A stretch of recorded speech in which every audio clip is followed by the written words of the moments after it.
We're running out of kids. Many people, and even official perception surveys, say it's because of the lack of purchasing power, because of the impoverishment of the young population. But if we dig deeper into the data and the science that's been done on this, that's not the cause, at least not the main one. There are a number of very striking biological and psychological reasons whose relevance is minimized or directly ignored by both academics and ordinary citizens in order to fuel political narratives. That's why today I'm going to do the opposite. I'm going to look at the empirical facts. I want to talk as rigorously as possible about the worst problem that Spain is currently experiencing, being one of the most severe cases in the world and closely followed by all of Latin America. This is going to be a tough video, but also a hopeful one, because if we get our act together, not everything is lost. The numbers are on our side, and in this case, they are overwhelming. Let me introduce you to the fertility rate, which in short is the number of children women in a country have throughout their reproductive years. It's key to understanding whether a population grows, stays the same, or decreases. How are women the bottleneck? Well, a single man can father several children in just a few days, but it doesn't work the other way around. If we want to maintain the population, we need the number of women to stay constant. And that's achieved with 2 children per woman, because only 1 out of every 2 births is female. That's why the fertility rate for a population that keeps its fertility rate stable without increasing is 2 children per woman to maintain the number of women over time. The number of women that remains stable over a short period of time. There is a slight natural tendency for more men to be born to compensate for their higher mortality. Any human population that falls below that, 2.1, if it doesn't reverse it, will disappear forever.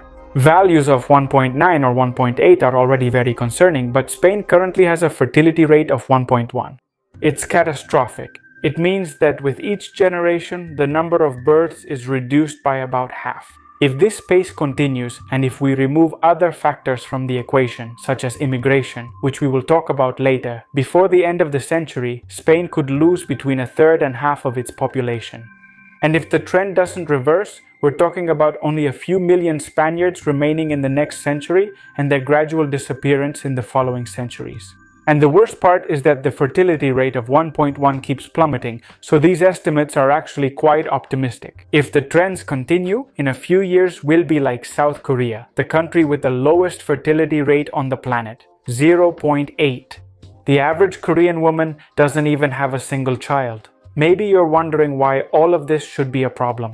And the truth is, there are so many reasons that the video would get way too long. But to sum it up, we have the collapse of modern society. Our current way of life can exist solely thanks to the huge labor force we have. But there isn't much to spare. The threshold at which everything collapses is near. If the population drops, there simply aren't enough people to do essential tasks. You probably don't know them and you don't even see them, but every day there are thousands of people working so that you can fill your car with fuel, so that everything puedas llenar el coche de combustible para que tenga hot water at home, keeping the supermarket stocked, and so on. The bigger issue is that everything depends on everything else. If there aren't enough people in a critical sector, that sector collapses and all the others fall like dominoes. And I'm not talking about luxuries like being able to buy an exotic fruit from the Amazon in Reykjavik or having the latest iPhone made in China. No. If the trend isn't reversed immediately, in a few years, there won't be enough people to generate your electricity, to treat your heart attack, to grow your food, process your drinking water, or to synthesize medicines for your cancer. The extinction of a culture. It speaks for itself.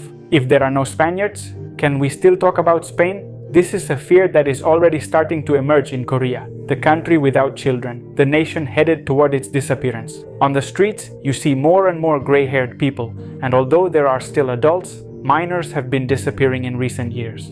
Schools and high schools all over the country are emptying out. The ones that remain have huge classrooms and only 4 or 5 students. And the rest are being converted into nursing homes. The parks are deserted. There are hardly any children playing cards or chasing butterflies. There are fewer and fewer grandparents singing Korean folk songs to their grandchildren while the parents teach them the country's customs and traditions.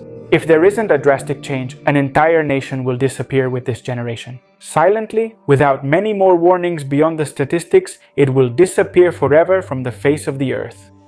The aging of the population. All the young people in the world support their retirees. And I'm not just talking about public pensions. If an elderly person is supported by a private pension plan, savings, or assistance, no matter how much money he has, it's useless if there's hardly any workforce. This worked well, barely but well, until a few decades ago, with 5.3 workers per retiree in the case of Spain. But by the very physical laws of the universe, no matter how much money someone may have saved or how much the state prints, if for every elderly person there are only 1.2 young people, we're talking about much less than the minimum needed to function properly. There isn't enough labor force to sustain the current welfare state. This poor young man, no matter how hard he tries, can't be productive enough to support himself, his children, state services, and a retiree without the latter having to give up many privileges. By the way, this ratio of one elderly person for every worker will happen in about 20 years in Spain in a very optimistic scenario where the birth rate stops falling. And here really, even if it doesn't seem like it at first, the ones most affected are actually the boomers, because they'll be at the point in their lives when they need the most care and medicine, but there will hardly be anyone able to provide those things for them. Or maybe not, because I don't want to be too negative either. There are people who think that the planet is overpopulated and that this is actually something desirable. And although that's a respectable opinion, I think it comes from a deep underestimation of the seriousness of the situation. The problem is the staggering pace of the decline. It's true that exponential growth on a planet with finite resources is just as serious a problem as depopulation. What we needed now was simply a gentle decrease in population. Some think the Spain business is a business plan or economic plan for Spain, but it's not. There are people who think that the problem is that our society is not prepared for such a rapid decrease. Such a sudden drop in so few years is something almost apocalyptic. The way our system is set up, it simply doesn't work. A very serious collapse occurs, and now we can't improvise and change the system, because that takes much more time than we have left before the fall happens. Some would reply to me that in the history of demography, there have always been rebounds, and that the laws of nature will give us children again. The problem with this logic is that the laws of nature stopped applying to us the moment we industrialized civilization. Yes, humans will not go extinct, but by the time these laws of nature make the population rise again, we will have already returned to the Middle Ages or worse, or maybe not. Let's understand the real cause of the problem so we can find the solution. It's a fact that the generation currently of reproductive age in Spain has significantly less purchasing power than their parents, especially if we take into account the gap between salaries and housing. I'm not the one saying it, the INE says so. This is a major problem that needs solving, though it's not the case everywhere, even as low birth rates become nearly universal. There are very few countries with fertility rates above 2, most of them in Africa, and even there it's starting to decrease as well. However, the most astonishing case is that of the Scandinavian countries with their birth rate paradox. For years, the state has invested heavily in making it easier to have children. The details vary between countries, but broadly speaking, they pay parents quite a lot of money when they have a child. They pay them a very generous fixed monthly subsidy. They offer up to 480 days of paid leave, practically free daycare, completely free pre- and postnatal health care, and reduced working hours while the children are young. We're talking about several years. And we're also talking about the richest countries in the world, where most people buy their first home at a very young age, and where high salaries allow them to save quite a lot of money. Home ownership, abundance of resources, generous salaries, and all kinds of support and assistance for having and raising children. And even though these measures have been in place for many years, their fertility rate keeps plummeting and remains well below 2.1. So no, the lack of resources doesn't explain everything. It's a quantitative issue. It's a multifactorial issue that affects all humans on the planet, interestingly even across different cultures, because it's something ingrained in our deepest psyche. What I'm about to say now is very likely to get me cancelled, so I want to make it very clear that this is not an opinion, but rather a list of empirical facts based on several high-quality studies of human behavior, which in no way implies that these facts are bad or should be abolished.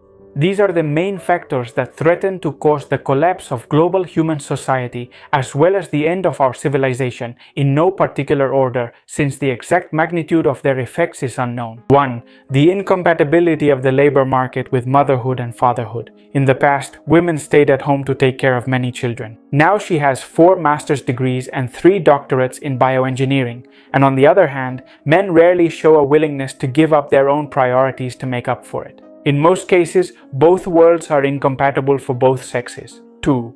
Children as an economic asset. Until recently, having children was a very profitable investment for a family. At an early age, they already helped with work tasks, working in the fields or in the workshop. Now they have rights. 3. Contraceptives. It's obvious, but by far, the biggest driving force that led people to reproduce was the pleasure of sex. And now you can get that pleasure freely without having to worry about the consequences. Sex has been completely uncoupled from the most primitive biological mechanism. 4. The decline of religion. Most of the world's religions actively promote childbirth. Until recently, they governed the morals of the population, but not anymore. 5. Individualism. People prioritize their self-fulfillment. Instead of saving to have children, they prefer to travel, advance in their careers, develop hobbies, etc.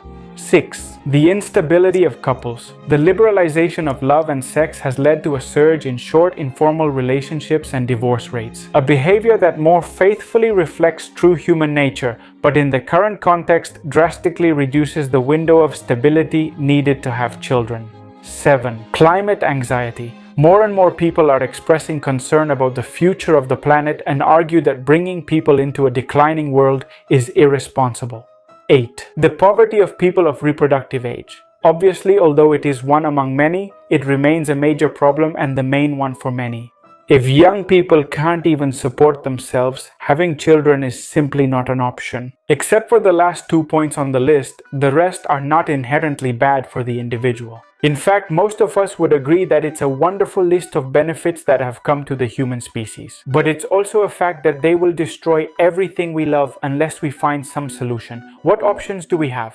Well, in the short term, the vast majority of states are relying on immigration. But that's not a long-term solution. It's more like a temporary fix. Because as we've seen, they also suffer from the same problem of low fertility, so it only delays the problem by a few years. Also, as soon as a country starts to get poorer, many immigrants leave it. So what are we left with then? Well, all we can do is pray.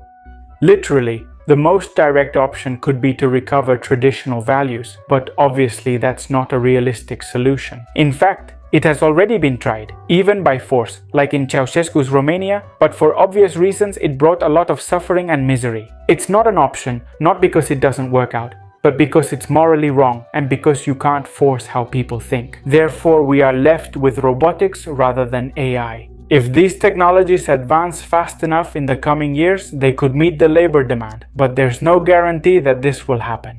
The other possible solution, and the one I see as more viable in combination with robotics, is a change in mindset, where humanity, without giving up all the freedoms of the present, understands that having children is a social responsibility, just as important or even more important than keeping the streets clean, respecting traffic signs, or not stealing. Although, of course, before that we should have resources and stability, because the situation in the Scandinavian countries is the exception. It only emerges when economic problems are solved, but now we're getting into economics and politics, so this ignorant guy will say goodbye. Thanks for watching the video. Goodbye.